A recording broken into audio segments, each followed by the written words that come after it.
I still remember the sound of my mother's voice when I called to ask for help. It was steady, almost rehearsed, like she'd been practicing the refusal. "Honey, we just can't right now. We've already committed everything to Madison's wedding." In the background, I heard my father's low murmur of agreement. My daughter Lily was 6 years old and fighting leukemia. The treatment that could save her life cost more than I'd earn in 3 years. I'd already sold my car, maxed out credit cards, and taken on extra shifts at the hospital where I worked as a nurse. I wasn't asking for charity. I was asking my parents for help saving their granddaughter's life. "Mom," I said quietly, my voice shaking. "Lily needs this treatment. The doctors say we have maybe 2 months before." She cut me off. "We understand it's difficult, sweetheart.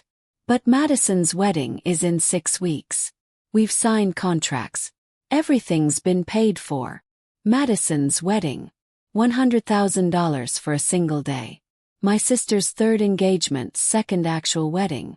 I closed my eyes, standing in the hospital parking lot under flickering lights. Inside, Lily was sleeping, her small body fragile under white sheets. "How much did you spend on the flowers?" "Yes." My mother paused. "I don't see how that's relevant." "30,000, I said. I'd seen the invoice on her counter during our last family dinner. "You spent $30,000 on flowers that will die in a week." "Anna, don't do this," my mother warned. But I was already doing it. Growing up, Madison was always the chosen one. Not in cruel ways, just in the small, constant ways that build a life. Her college tuition fully paid. Mine community college while working nights. Her first apartment security deposit covered.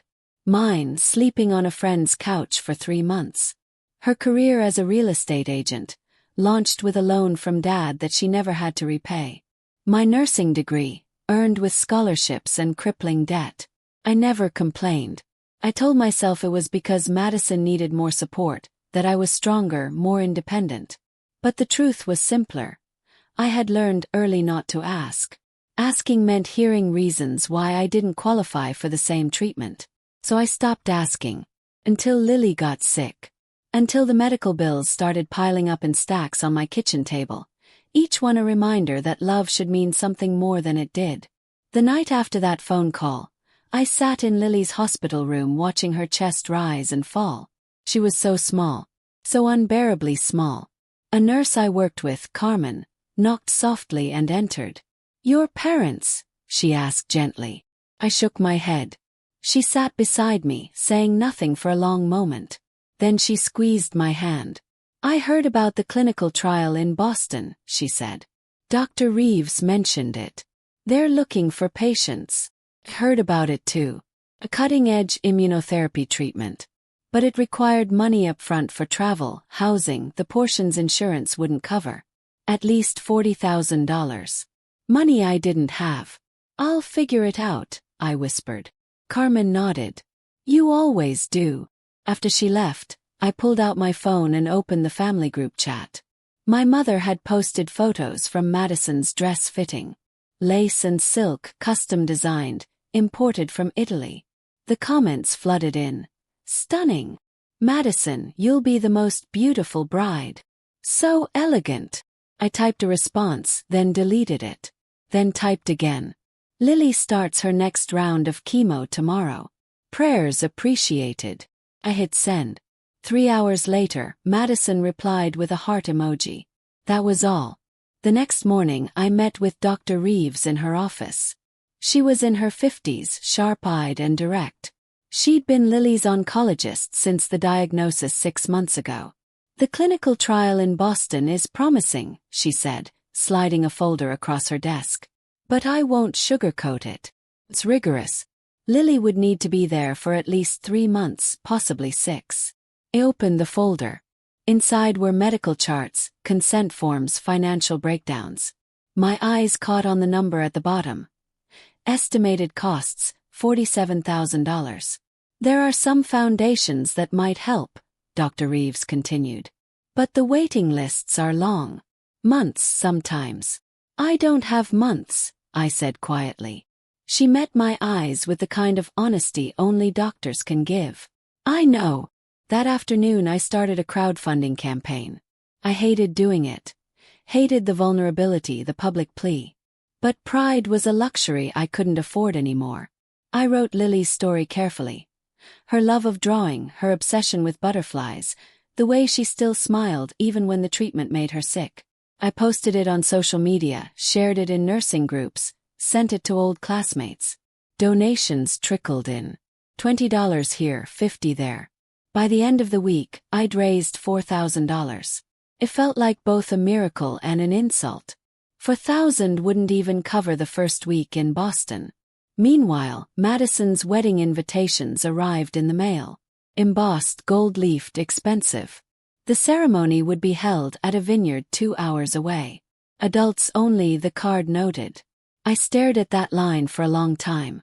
Adults only. Lily couldn't come even if I wanted to bring her. Not that I'd be going.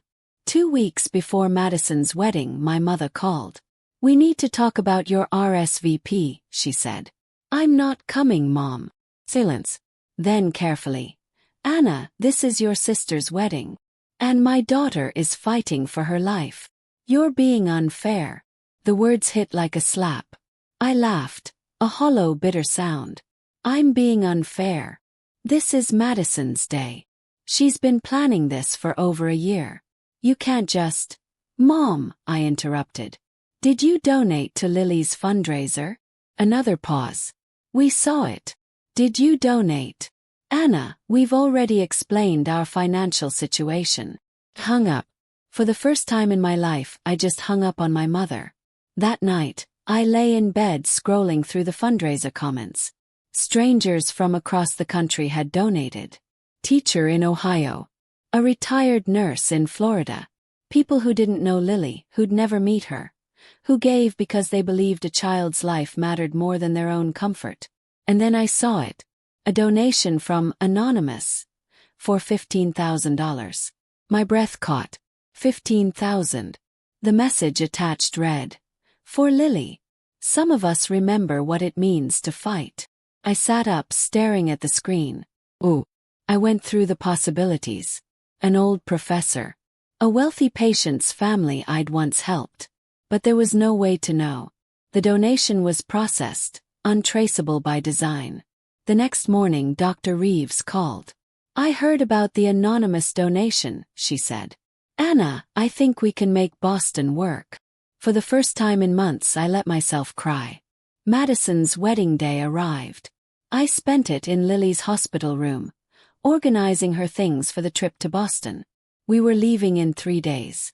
Lily was drawing butterflies in her coloring book. Her 4-line taped carefully to her small arm.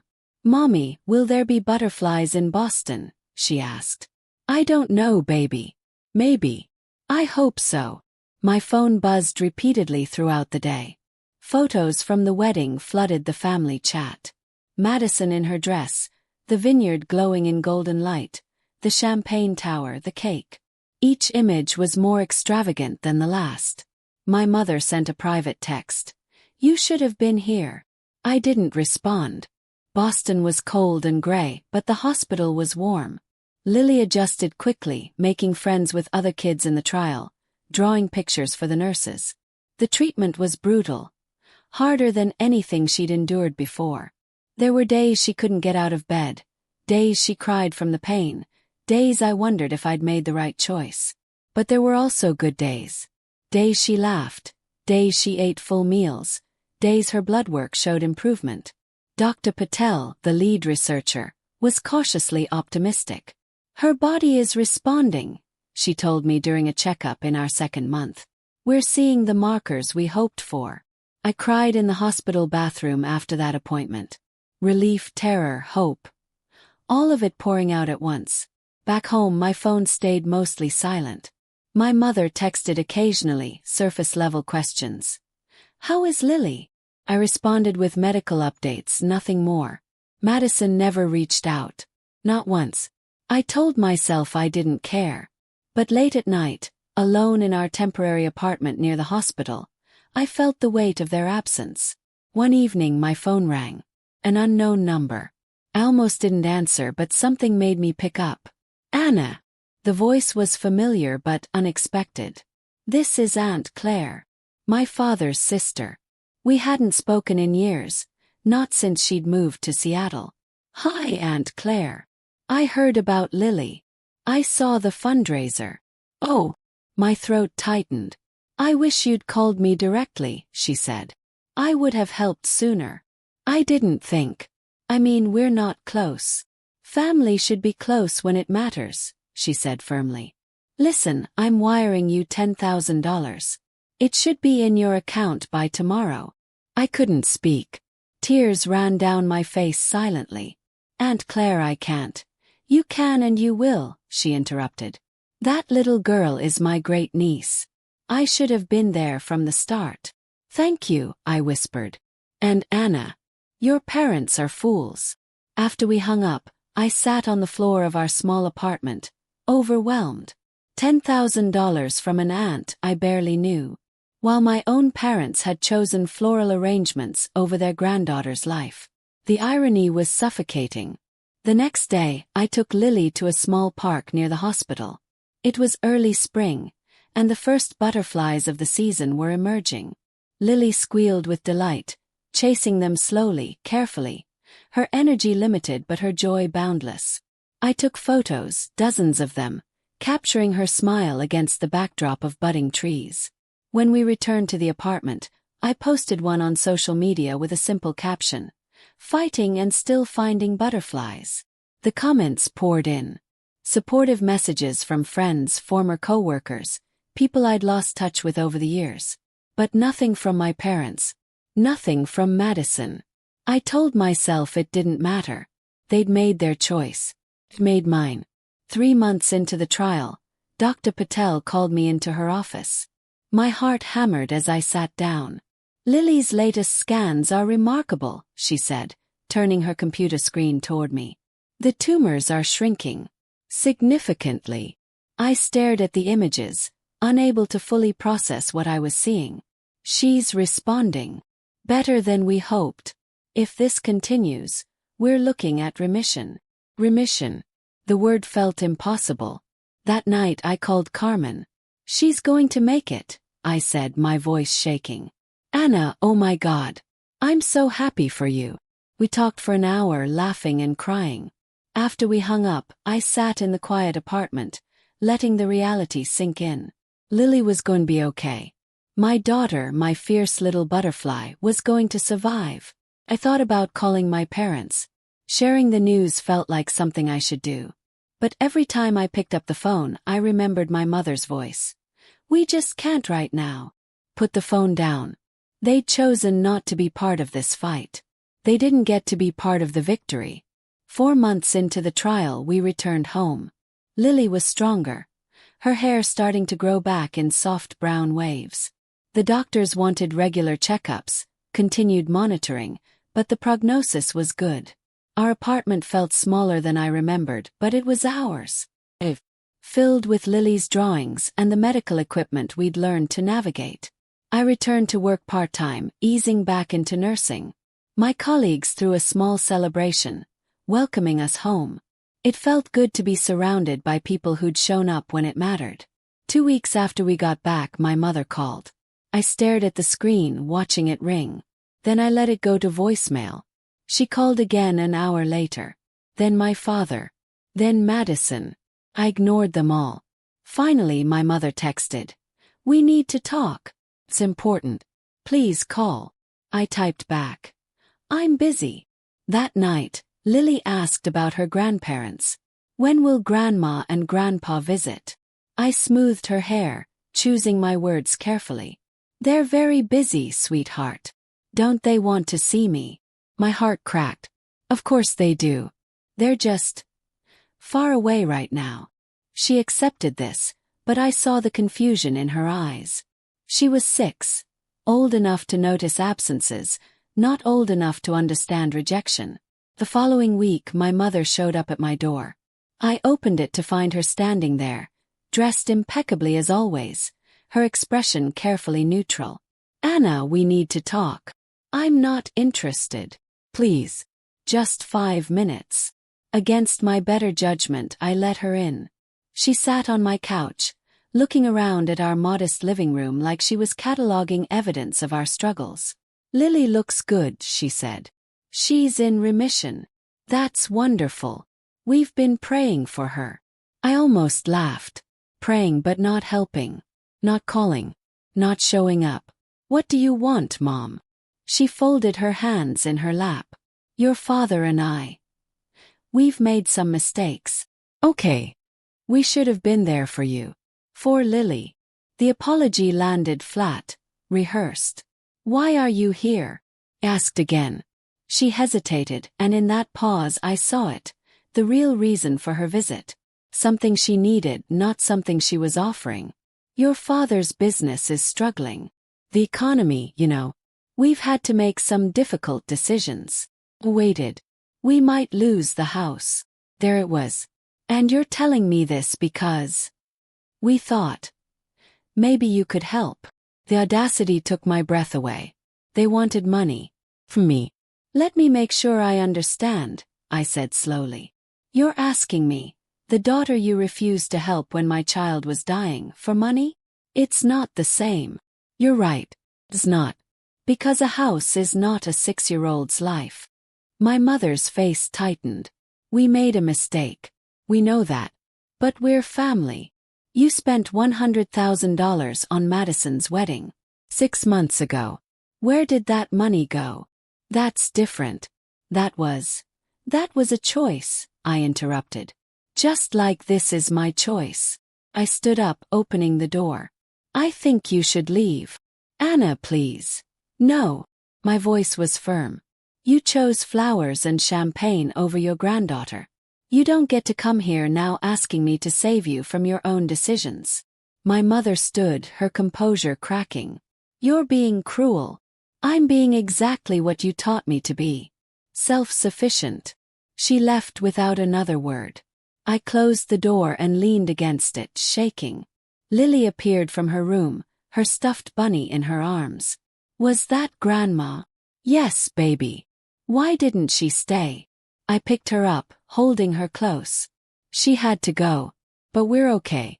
We're going to be just fine." And we were. Better than fine.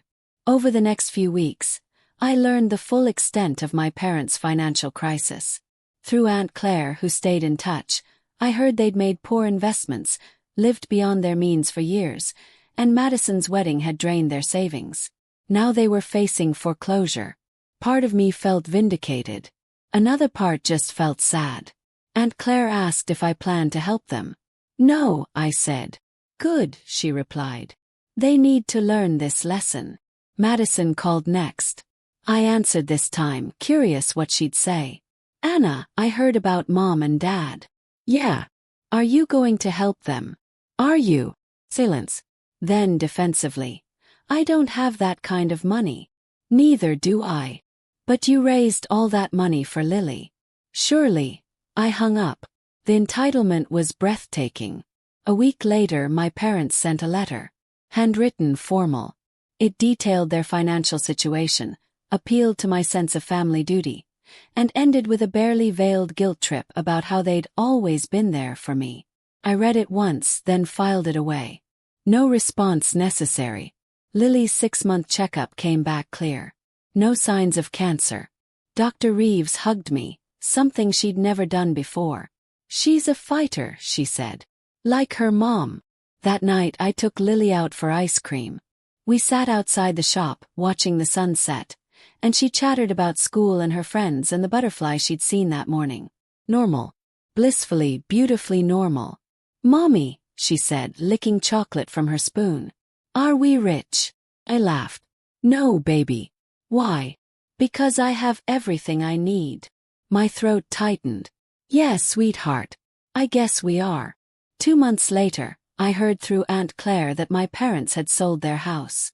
They'd moved into a small condo, downsizing significantly. Madison had apparently offered them a temporary loan, which they'd refused out of pride. I felt nothing hearing this. Not satisfaction, not pity. Just a distant acknowledgement that their consequences had arrived. Around this time, something unexpected happened. The anonymous donor who'd given $15,000 to Lily's fundraiser reached out through the platform. The message was brief. "I'd like to meet Lily if that's okay with you. No pressure. Just wanted to see how she's doing." I was hesitant but curious. We arranged to meet at a cafe near the hospital. When I arrived with Lily, I saw an older woman sitting by the window. She stood when she saw us, her face kind. "Anna. I'm Beatrice." We shook hands, and she knelt down to Lily's level. "You must be Lily. I've heard so much about you." Lily, shy but curious, showed Beatrice her drawings. "These are beautiful," Beatrice said, examining each one carefully. After Lily went to look at the bakery case, Beatrice explained. "I lost my daughter to leukemia 20 years ago. She was 7. When I saw Lily's story, I couldn't not help. Tears filled my eyes. I don't know how to thank you. You don't have to. Watching Lily thrive, that's enough." We stayed in touch after that. Beatrice became a fixture in our lives, a grandmother figure who showed up for school events and birthday parties.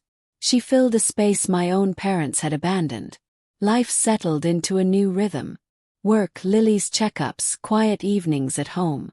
I started saving money again, this time for Lily's future. College, dreams, possibilities. 1 year after we'd returned from Boston, I received a call from my father. "Anna, I'm sorry." The words were simple, raw. "Okay. I mean it. Your mother and I were wrong. We should have been there." I waited for the ask, the angle. But none came. "I don't expect you to forgive us," he continued. "But I needed you to know. We failed you. We failed Lily." His voice cracked. "And I'll regret it for the rest of my life." Closed my eyes. "Dad, I appreciate you saying that. Can we see her? Even just once?" I thought about Lily's question months ago. "Don't they want to see me?" "I'll think about it," I said. After we hung up, I talked to Lily. "Your grandparents want to visit. How would you feel about that?" She brightened immediately. Really? But if you don't want to, that's okay too." "I want to meet them," she said decisively. So I arranged it. A supervised visit at a park, neutral territory. My parents arrived early, nervous. They'd aged in the past year, I noticed. Smaller somehow, diminished. When Lily ran up to them, my mother burst into tears. "Oh, sweetheart. Look at you." They spent an hour together. My parents were gentle, attentive, careful not to overstep. Before they left, my mother approached me. "Thank you for this." He nodded. "She deserves to know her grandparents. And we don't deserve to know her," my mother said quietly. "But we'll spend the rest of our lives trying to earn it back." They kept their word. Visits became regular but boundaried. They never asked for money again. Madison reached out months later, apologizing awkwardly. We rebuilt a fragile relationship. Different from before but honest. 2 years after Lily's remission, I enrolled in a nurse practitioner program. I'd saved enough, and Aunt Claire had set up a small scholarship fund for me. Lily thrived. Her hair grew long, her energy boundless. She started dance classes, joined Girl Scouts, made friends. Normal milestones that once felt impossible. One evening, I was studying at the kitchen table when Lily appeared with a drawing. "For you, Mommy." It was a butterfly, detailed and colorful, with the words, "Thank you for saving me," written carefully at the bottom. I pulled her into my lap, holding her tight. "You saved yourself, baby. You're the strongest person I know." "You're stronger," she insisted. I kissed her forehead. "Then we're both strong." That night, after she fell asleep, I took out the letter my parents had sent during their financial crisis. I'd never thrown it away. I read it again, seeing it differently now. The desperation, the pride, the fear of losing everything.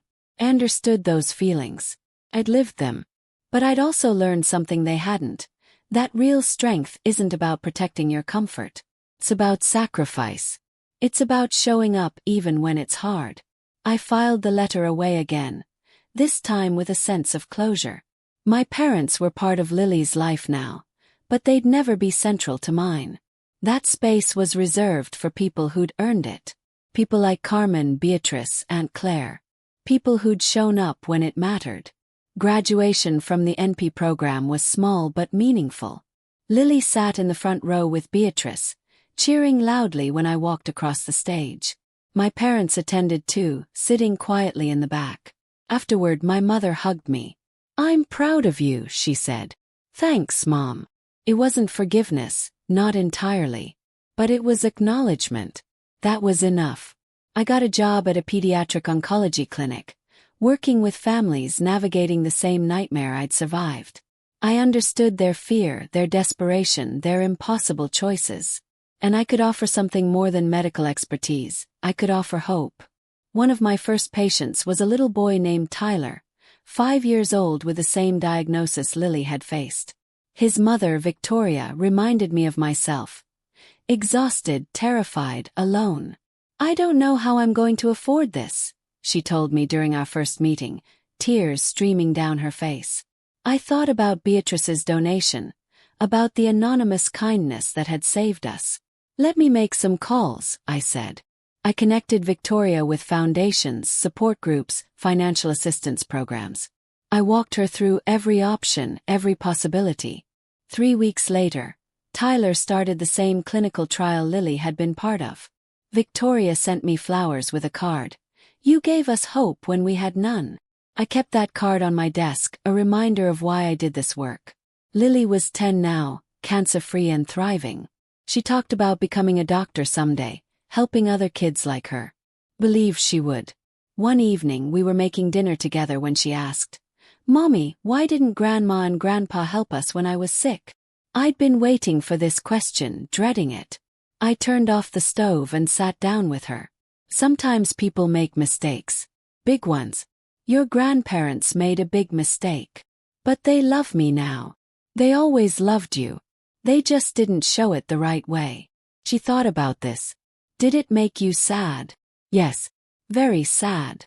Are you still sad? Smiled. Not anymore. We're okay now. Better than okay. She hugged me. I'm glad we're okay. Me too, baby. That weekend, Aunt Claire visited. She'd become a constant presence in our lives, flying in every few months, video calling weekly. She brought Lily a butterfly necklace, delicate and silver. "For my brave girl," she said. Lily wore it constantly. That night, after Lily went to bed, Aunt Claire and I sat on the porch with tea. "You've built a good life," she said. "Thank you. I couldn't have done it without you." "Yes, you could have. You're stronger than you know." I didn't feel strong. The strongest people never do. We sat in comfortable silence, the night air cool and clear.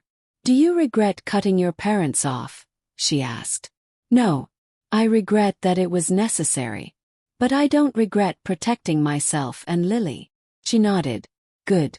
Don't let anyone make you feel guilty for that." I never did.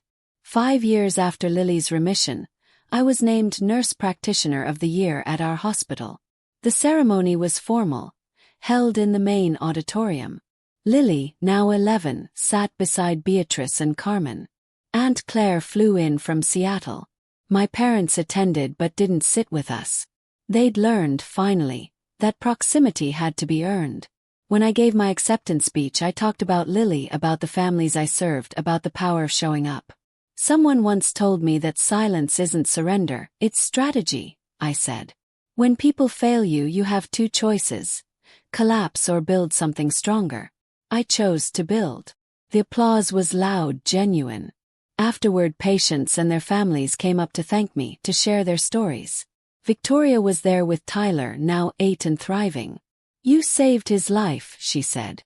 "You saved your own," I replied. "I just opened the door." That night, Lily and I celebrated with ice cream, our tradition.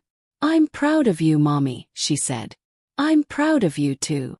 But I didn't win an award. You won something bigger. You won your life back." She grinned, chocolate smeared on her chin. Perfect and alive in here. My parents approached me a few days later, asking if we could talk. We met at a park, neutral ground. We've been thinking, my father began, about setting up a fund for families like you were. Medical emergencies, kids who need help. I was surprised.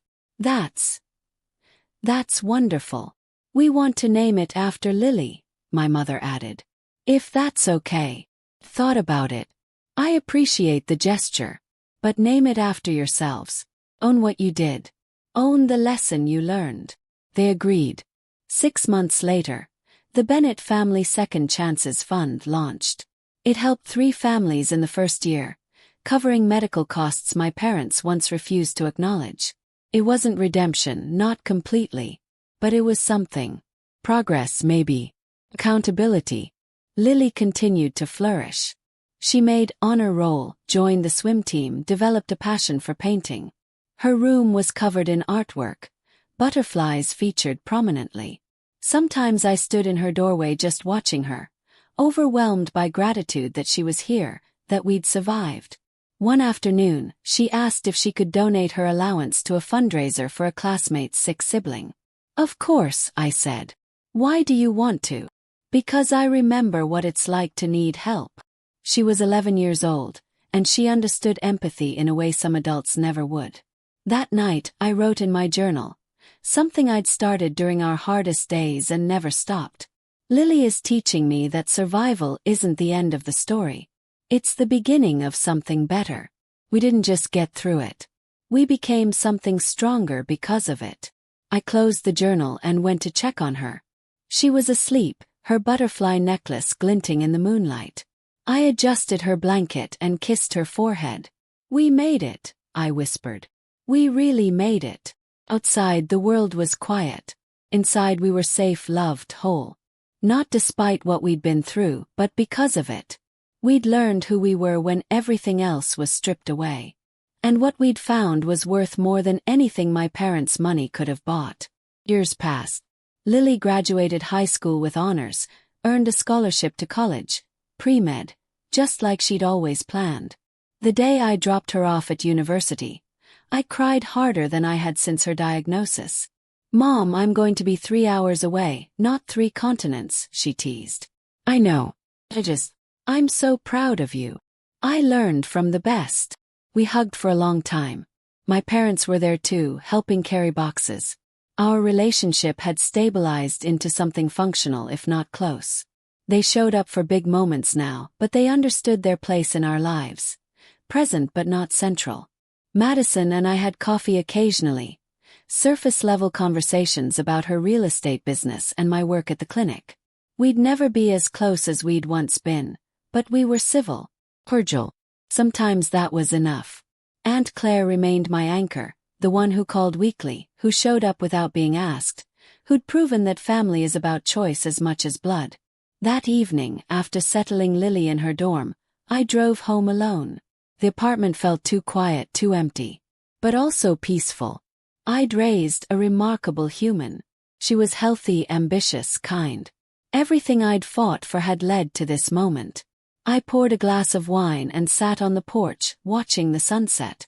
My phone buzzed, a text from Lily. Made it through my first day. Love you, Mom. Thank you for everything. I smiled, typing back. Love you more. So proud of you. Now go make me look good. 3 dots appeared then. Already done. I laughed, feeling lighter than I had in years. Everything we'd survived, the late nights, the medical bills, the isolation, the fight, it had all been worth it. A week later, I received a call from Beatrice. I have something for you, she said mysteriously. We met at our usual cafe, and she slid an envelope across the table. What's this? Open it. Inside was a check for $50,000. I stared at it, confused. Beatrice, I can't. It's not for you, she interrupted. It's for the clinic. To create a fund for families who can't afford treatment. I want it named after my daughter, Emma. Tears filled my eyes. Are you sure? I've never been more sure of anything. You've shown me that Emma's death wasn't meaningless. Through Lily, through your work, through all of this, her story continues. We both cried, holding hands across the table. The Emma Grace Memorial Fund launched 2 months later. In its first year, it helped 7 families, covering costs that would have been insurmountable. I thought about all those years ago, standing in that hospital parking lot, begging my parents for help. I thought about how completely alone I'd felt. And then I thought about everyone who'd shown up: Carmen, Aunt Claire, Beatrice, even strangers from across the country. They'd proven that family isn't always who you're born to. Sometimes it's who chooses to stand beside you when everything falls apart. On Lily's 20th birthday, I took her to breakfast. Just the 2 of us. She was in her 2nd year of college, thriving. "I've been thinking," she said, stirring her coffee. "About what?" "About writing my story. About what we went through." I set down my fork. "Why?" "Because there are kids going through it right now. Kids who need to know they can survive." She looked at me with those same determined eyes she'd had at 6 years old, fighting for her life. "I want to tell them that survival is possible. That their parents aren't failing if they can't afford everything. That sometimes the people who should help won't, and that's not the end." I reached across the table, taking her hand. "You're remarkable. I learned from you." "No. You were always this way. I just tried to keep up." She laughed. "Mom, you literally saved my life. And you gave mine meaning." We finished breakfast, then spent the day together like we used to, walking through parks, looking for butterflies, talking about everything and nothing. That evening, my parents hosted a small party for Lily. They'd asked permission, and I'd agreed. It was civil, pleasant even. They'd learned their boundaries, learned that access to Lily was a privilege they'd nearly lost. As I watched Lily laugh with her grandparents, I felt something shift. Not forgiveness exactly. Some wounds don't fully heal. But acceptance. They were trying. And their trying, however imperfect, mattered to Lily. That was enough. Madison pulled me aside during the party. "I owe you an apology," she said quietly. "A real one, not the half-hearted thing I said years ago." I waited, surprised. I was selfish. Entitled. I knew what was happening with Lily, and I chose to focus on myself anyway. She looked down. I told myself it wasn't my responsibility, that Mom and Dad would handle it. But I knew they weren't. And I did nothing. "Why are you telling me this now?" "Because I've been watching you. The way you've built this life, the way you've raised Lily, the work you do." She met my eyes. "You're the person I should have been. And I'm sorry I wasn't." I studied my sister. Older now, softer somehow. The shine of her perfect life had dulled into something more human. "Thank you for saying that," I said simply.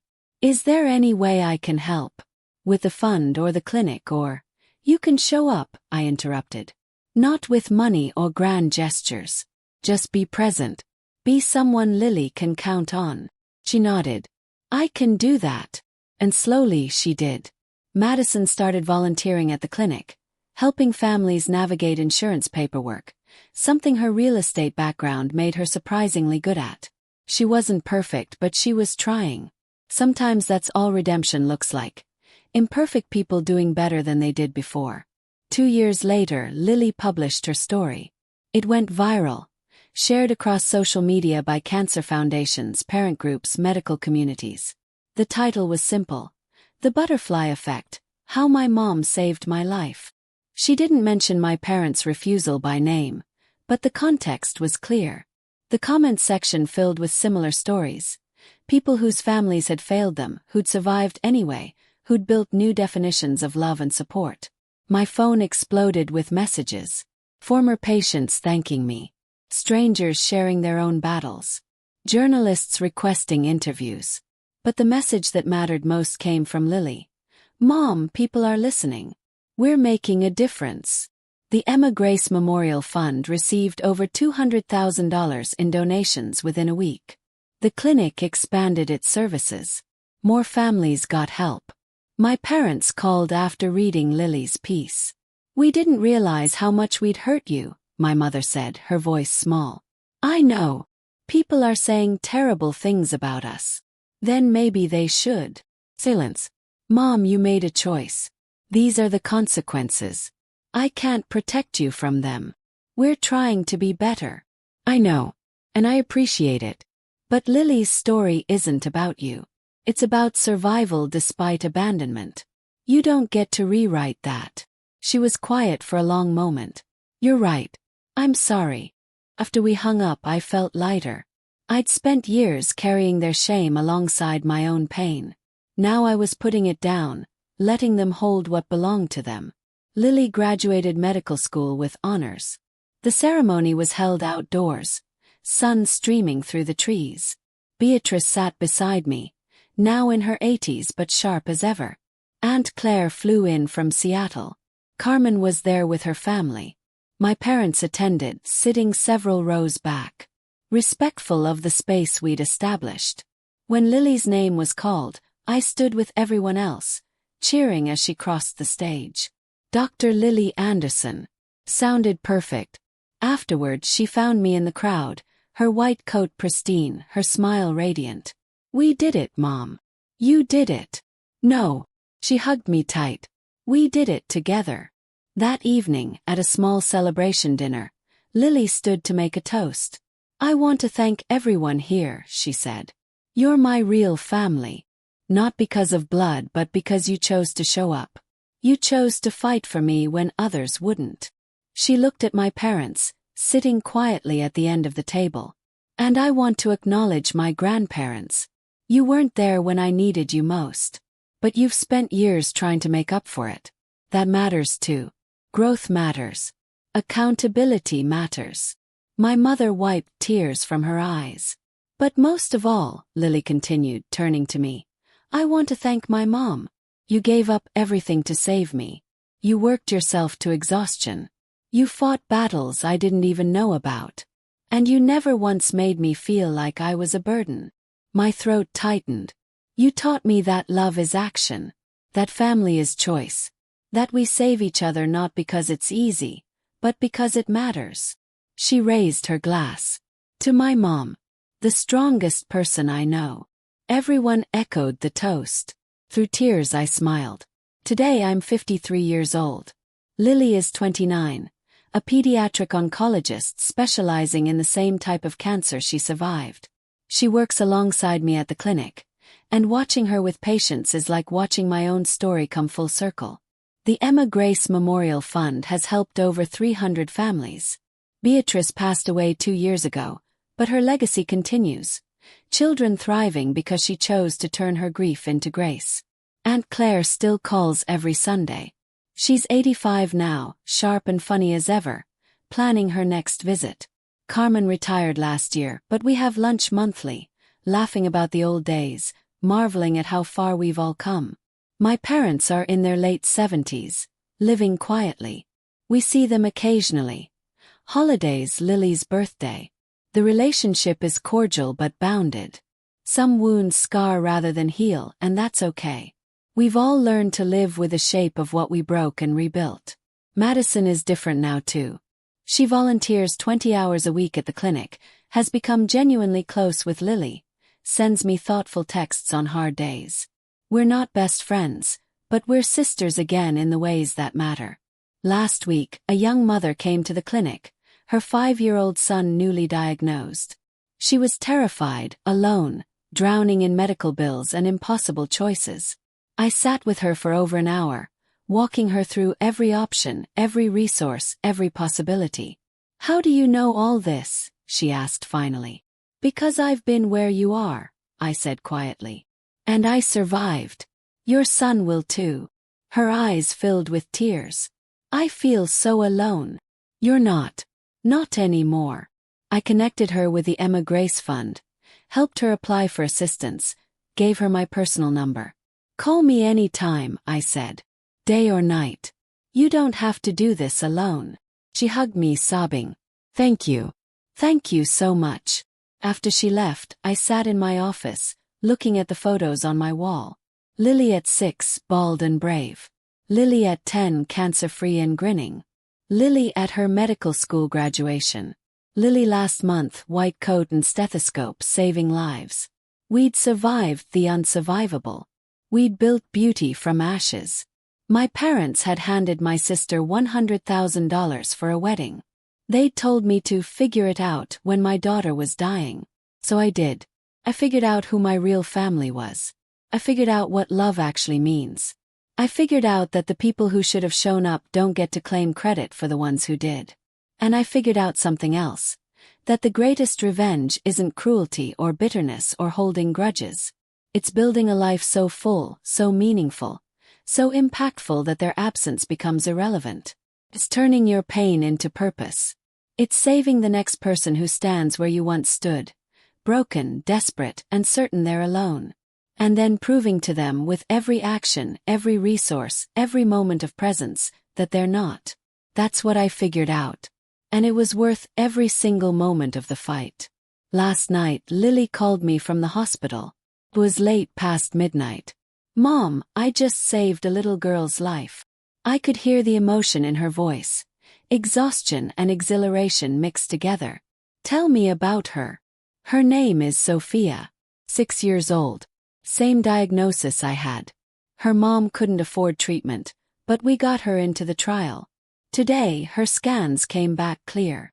I closed my eyes, feeling the weight of that moment. "You gave them hope." "You taught me how," Lily said softly. "Everything I know about fighting for patients, about refusing to accept impossible. I learned from watching you." After we hung up, I sat in the quiet of my living room, moonlight streaming through the windows.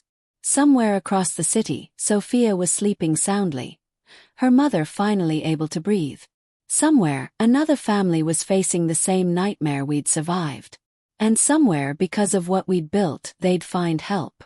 Not because their own family showed up, but because strangers decided that a child's life mattered more than anything else.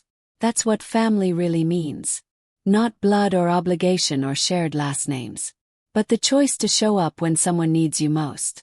To fight alongside them when they can't fight alone. To prove through action that love is more than words. My parents taught me what family wasn't. Everyone else taught me what it could be. And in the end, that made all the difference. I turned off the lights and went to bed peaceful. Tomorrow, I'd wake up and do it again. Save another family, open another door, prove another time that survival is possible. Because someone once did that for us. And now it's our turn to pass it forward. That's the real butterfly effect. One act of kindness creating ripples that save lives you'll never meet. One mother's fight becoming another mother's hope. One child's survival inspiring countless others. We didn't just survive. We became the proof that impossible things can happen when someone refuses to give up. And that's a legacy worth more than any amount my parents could have given. They showed up at my door begging because they'd lost everything. Their house, their savings, their carefully constructed life of appearances. But by then, I'd already found everything that mattered.